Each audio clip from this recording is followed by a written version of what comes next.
Ngake ngikhulume nalo daba la isikakhulukazi kulena bantu besifazane njengoba kuyinyanga yenu.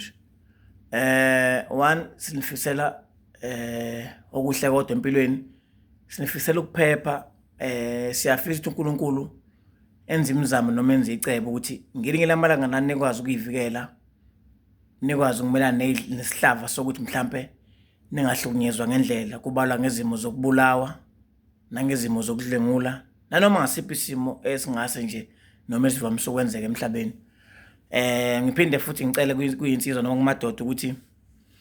sengazi ukuthi impela ungehla lo mkhakha mangabe sewuthi awusaboni ngasolela umuntu wesifazane, kulungile uthole omunye ngoba ngiyengithatha ukuthi mina mangabe ukuthi umuntu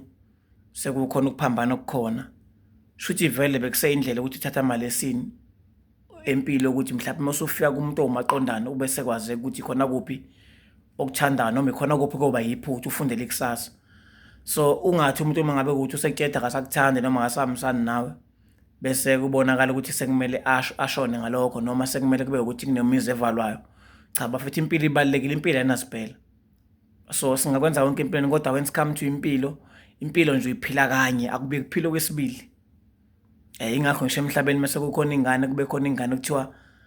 ifana yenziswa kodwa isuke ingasiyena, into efana akusiyona. Okwanje noma kuthiwa uhamba maka 20 yafana akusiyona leyo noma kanjani. Ngilana ke abantu besifazane mbokode yethu enhle, abantu abayigugu kuthina. Ngithi ke mina ke anoyiqaphela leyo ukuthi kuyinyanga yenu ukuthi njengoba mhlawumbe uthi into zakini zihamba kahle noma into zakho zihamba kahle, sekukhona umuntu osevelile kini wazohlonipha isibasi kababa wakho, wazokhokha, wahlonipha nobhuti nje bonke bakini. So mhlawumbe ukukhokhelwe nje ukhishwa inkomo ethi ayikho into eyigugu njengokuba nentombazane thothi isikhokhe noma isilotshole kubo kaloku. Ngisho abafana bakhona baba nokuyiqhatha ukuthi hayi udadewethu wenze kahle kakhulu, because akekho umfana othanda ukuthi ingane yakubo itholele umntwana ekhaya kumase kuphela kanjalo. So wonke umuntu wesilisa mangabe ekhona ekhaya uyafisa ukubona igceke lababa wakhe lihlonipheke, uyafisa ukubona umuzi kababa omkhulu wakhe uhamba ngendlela ofana nayo yonke imizi. So ngisekutheni kunina ke uma kuwukuthi sekukhona umuntu osekhokhile wazohlonipha kini, wazohlonipha isibasa kababa wakho, ungalinge udidiseke eceleni bese kuba khona umuntu ozofisa ukujola nawe. Ngibale nje one, mhlawumbe ayesithi nje mhlawumbe kunephutho olibonako kumuntu wakho, mhlawumbe uphuza kakhulu utshwala, mhlawumbe bese egcina ukuthi akasakunaki wena, bese ugcina usujola bese uba nezizathu ngoba iningi lakhona uthi basuke benezizathu. Lo muntu esekhipha inkomo wazohlonipha isibasa kini, ungalinge makukhona ezinye indlela zokumlungisa, zama indlela zokuthi umlungisa kanjani ngoba iqiniselo emhlabeni alikho, uzolahlekelwa ukukhona ngokungekho. One, yabona njengoba ngikhona nje kumakhosi sonke ngiwakhele, akukho la ngisengabona khona umuntu oselotsholiwe waphinde waneshende, kodwa uthe mangabe kuqhubeka kanjalo embamba amaqondana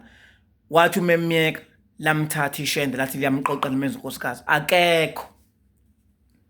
Bantu besifazane nonke nikhona eSouth Africa, ngiyafisa lento niyiqonde. Mase wazi nje ukuthi sekukhona umuntu ohlonipha isibasa kini nomuntu okwazi ukuvela kini, uhloniphe yonke into yakini, kubalwa ngisho ubhuti bakho obade ngibalula ngidalula nje ukuthi ukulotsholwa kwentombazane ekhaya kulikho kangakanani. Okwazi ukuthi ungabe usabheka-ke eceleni, ungabe usabheka emuva ngoba uzokonisela okukhona ngokungekho. Yabo nje okwazi ukuthi uma ngabe kukhona umuntu ozenza samhlanyana kuwena noma uzama ukuveza something noma uthiwa mhlawumbe unemali noma uzama ukwenzela ini oyibona inhle ngaleso sikhathi, ulahlekisela okukhona ngokungekho ngoba impilo iyaphambana. Onemali onezintombi yakhe konke ayimthandi, ibasele ukuthi uyenzela konke manje unemali if ijola nomuntu ongenalutho.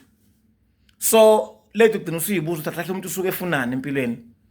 So ngithi mina ngimtshele ukuthi abafana bahleze bengabafana.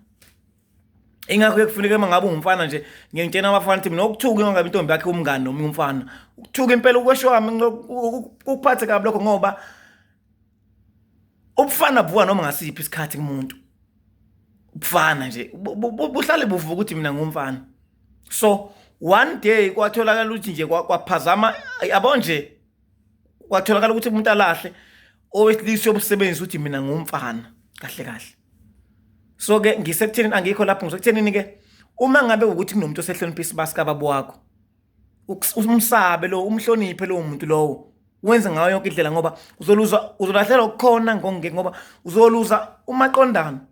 uphinde nalo bekonisile kuye ngoba uzothi ngeke zekuthathe uzokuthemba kanjani makwazi ujoyela umuntu osekukhiphela inkomo uyabona ukuthi kahle kahle ubani osalayo lapho ugcine ngasenamuntu noma ugcine sebukuya njengesilimo wena umuntu wesifazane siphile esikhathini enzima inkomo ziyabiza abazali bayadula ngengane zabo uma sekukhona umfana ozile bazohlonipha isibasa kini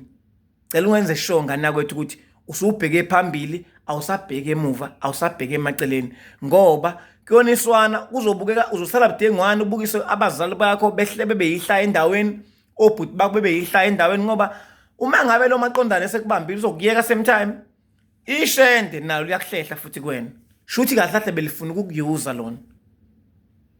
egcina nakho konke usudlala usuhamba uyisebenzela into engathe shu usebenzele usuyayidohoza into engayiphambili akasekho umfana ofocus noma ucabanga ukuthi ngaseqoqe sewuba nodumela ukuthi lo wenza into ukuthi ngesikhathi esokuthi sibe lesixoxe sikhokhala kanti vese njengoba nenkomo zaseyiphumile nje ziyangimangala phela ngoba zayihambela ukuthi zizokwenza ziyolanda wena uzoba unkosikazi sewugcina usuhlala etshwaleni usumuntu oyiphuzela utshwala so izimo kanjalo zibhekeni abantu befazana ngoba siphila esikhathini enzima umhlaba ungenye indlela kunabantu abesana nenjabulo kunomuntu ojenti uyakuthanda uzolisana nenjabulo yakho uzoqeda ngawe kodwa uwumuntu okuthandayo njengamanje bhekeni abantu besifazane leyo ukuthi uthi umuntu mangabe sehlonipha isibasi kababa wakho ethi bese hlonipha umuzi wakini bese nje kuqhamuka umuntu olokudidisa abantu abaningi bayadidiseka mesebelotsholo bayaphazama endleleni bayadidiseka beselotsholo ibhekeni kahle ngoba uzokuluza konke uzoluza umaqondana uluzelo shende lakho kusale nyawo ukuthi hayi khali ngenzela sibamba kamnandi inkonzo sekamerweni nalo tontonton ngoba nihleleni nezinama excuse amaningi uma ngabe senihlukene nabantu bethi noma senithola kathi kungani ukwenze kanje nihlezi nezathu enizoyibeka ngoba vele emhlabeni impilo ayibongi so bafuthu ngiyacela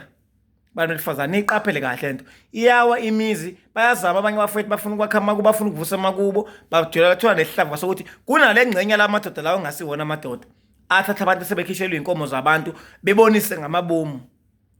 ngoba naku befuna ukufesa inhloso zabo egcine mase beyabayeka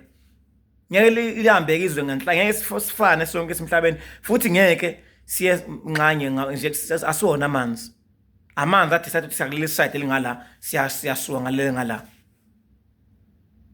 nibhasope kakhulu le kwinyanga yenje bese ngithi inkosi yami ngiyafisa ukuthi konke kwenzakala empilweni zenu noma enikufisa ukwenzeke njengoba nifisa uNkulunkulu abe ngakini anikhuseni nihlonipheke nivikeleke nibe omama besizwe nibe izintombi zesizwe nje nibe nomlando njengoba sinomlando vele wentombi ezazikhona kaZulu sinomthaniya uyabo so ke siyabafisa abantu abalelo hlobo lentombi esiqhatha ngazo kusasa bekuyilokho nje ngizama ukudlulisa umuntu osehlonipha isibasa kini mhloniphe lo muntu mesabe futhi ungabe usabheke eceleni ngiyabonga ethuba